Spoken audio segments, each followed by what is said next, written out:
Let's start by reading a new book. This is The Little Prince, a very well-known novel, and I'm going to spend 15 minutes reading this book aloud to all of you. Chapter 1. Once when I was 6 years old, I saw a magnificent picture in a book called True Stories from Nature about the primeval forest.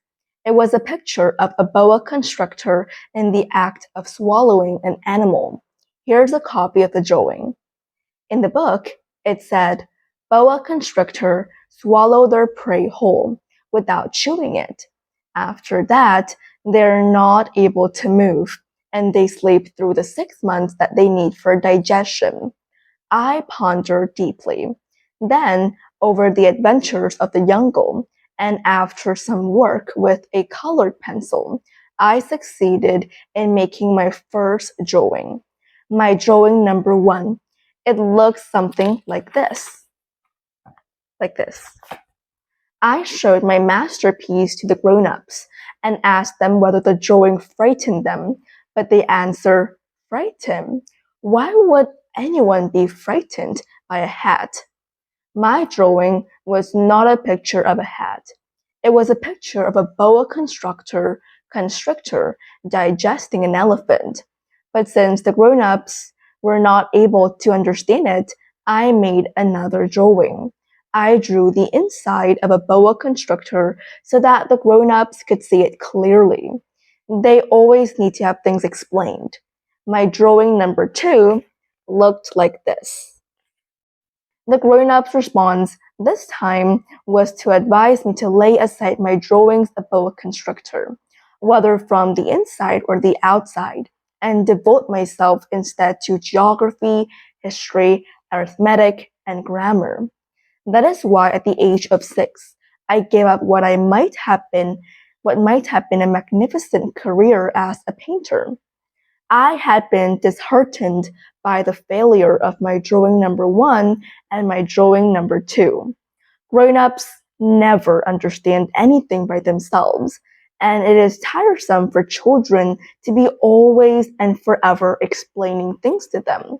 So then, I chose another profession and learned to pilot airplanes. If I've flown a little over all parts of the world, and it is true that geography has been very useful to me. At a glance, I can distinguish China from Arizona. If one gets lost in the night, such knowledge is valuable. In the course of this life, I've had a great many encounters with a great many people who have been concerned with matters of consequence. I've lived a great deal among grown-ups. I've seen them intimately, close at hand, and that hasn't much improved my opinion of them. Whenever I met one of them who seemed to be at all clear-sighted, I tried the experiment of showing him my drawing number 1, which I have always kept.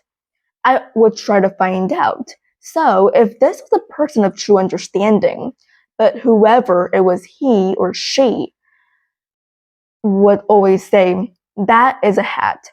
And I would never talk to that person about boa constrictors or primeval forests or stars. I would bring myself down to his level. I would talk to him about bridges and golf and politics and neckties, and the grown-up would be greatly pleased to have met such a sensible man. Chapter 2.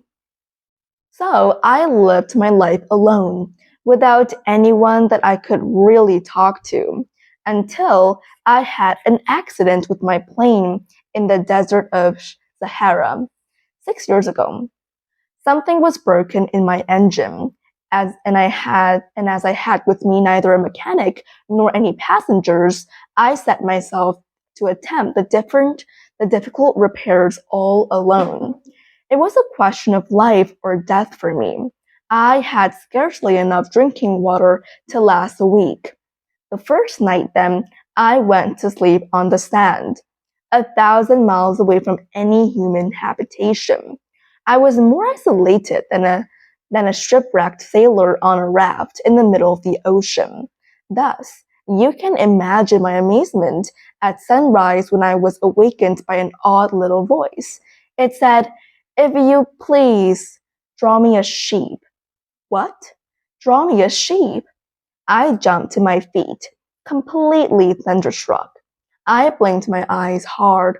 I carefully looked all around me, and I saw a most extraordinary small person who stood there examining me with great seriousness. Here you may see the best portrait that later I was able to make him. Here's him. But my drawing is certainly very much less charming than its model. That, however, is not my fault. The grown-ups discouraged me in my painter's career when I was 6 years old, and I never learned to draw anything except boas from the outside and boas from the inside. Now I stared at this sudden apparition with my eyes barely starting out of my head in astonishment.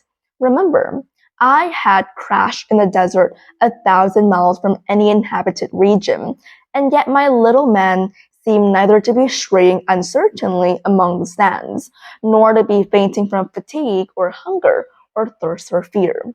Nothing about him gave any suggestion of a child lost any human habitation, lost in the middle of the desert, a thousand miles away from any human habitation. When at last I was able to speak, I said to him, "But what are you doing here?" In answer, he repeated very slowly, as if he were speaking of a matter of great consequence. "If you please, draw me a sheep." When a mystery is too overpowering, one dare not disobey. Absurd as it might seem to me, 1,000 miles from any human habitation and in danger of death. I took out my pocket a sheet of paper and my fountain pen. But then I remembered how my studies had been concentrated on geography, history and arithmetic and grammar, and I told little chap, a little crossly too, that I did not know how to draw. He answered me, "That doesn't matter. Draw me a sheep." But I had never drawn it in a sheep, so I drew for him one of the two pictures I had drawn so often.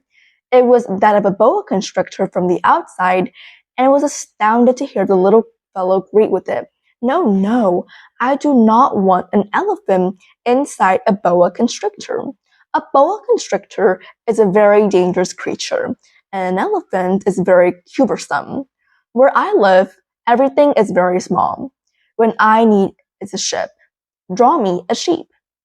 So then I made a drawing. He looked at it carefully, then he said, "No, this sheep it's already very sickly. Make me another." So I made another drawing. My friend smiled gently and indulgently. "You see yourself," he said, "that this is not a sheep. This is a ram. It has horns." So then I did my drawing over once more. But it was rejected too, just like the others. "This one is too old. I want a sheep that will live a long time." By this time, my patience was exhausted because I was in a hurry to start taking my engine apart. So I tossed off this drawing and threw out an explanation with it. "This is only his box. The sheep you asked for is inside." I was very surprised to see a light break over the face of my young judge. "That is exactly the way I wanted it. Do you think that this sheep will have to have a great deal of grass?" "Why?" "Because where I live, everything is very small. There will surely be enough grass for him. It is a very small sheet that I've given you," I said. He bent his head over the drawing. "Not so small. Look, he has gone to sleep." And that is how I made the acquaintance of the little prince. Chapter 3. It took me a long time to learn where he came from. The little prince, who asked me so many questions, never seemed to hear the ones I asked him. It was from words dropped by chance that little by little everything was revealed to me. The first time he saw my airplane, for instance, "I shall not draw my airplane, that would be much too complicated for me," He asked me, "What is that object?" "That is not an object. It flies. It's an airplane. It is my airplane." And I was proud to have him learn that I could fly. He cried out then, "What? You dropped down from the sky?"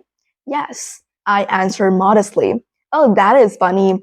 And the little prince broke into a lovely peal of laughter, which irritated me very much.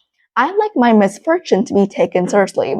And he added, "So you too come from the sky, which is your planet." At that moment, I caught a gleam of light in the impenetrable mystery of his presence, and I demanded abruptly, "Do you come from another planet?" But he did not reply. He tossed his head gently without taking his eyes from my plane. It is true that you can't have come from very far away, and he sank into a reverie, which lasted a long time. Then, taking my sheet out of his pocket, he buried himself in the contemplation of his treasure. You can imagine how my curiosity was aroused by this half confidence about the other planets. I made a great effort, therefore, to find out more on this subject. "My little man, where do you come from? What is this where I live, of which you speak? Where do you want to take your sheep?" After a reflective silence, he answered, "The thing that is so good about the box you have given me is that at night he can use it as his house." "That is so. And if you are good, I'll give you a string too, so that you can tie him during the day, and a post to tie him to." But the little prince seemed shocked by this offer. "Tie him? What a queer idea." "But if you don't tie him," I said, "he will wander off somewhere and get lost."